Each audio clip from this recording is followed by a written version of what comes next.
Tak vás zdravím. Jsou tady někteří lidi, kteří by chtěli naučit tu moji těžkou skladbu.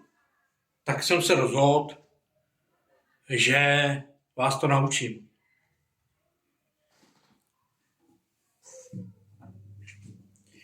Takže vezměte si kytaru a zmáčkněte prostředníčkem poslední strunu.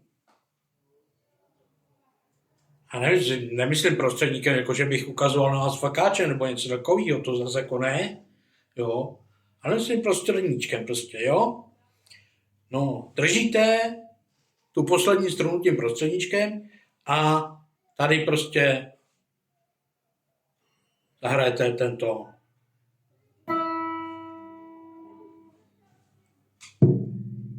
Až jim dopadl. Ale pozor,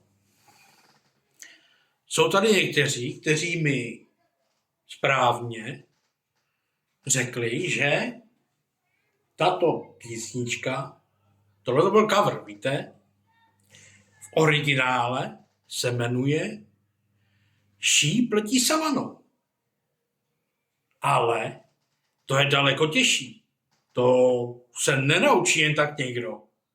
Bohužel. Ale i to bych vás mohl naučit. Takže opět vemete poslední strunu, já prostředníčkem, vy si tam dávejte prostě, jaký chcete a zahrajete. Jo? Teď mě sledujte, jo?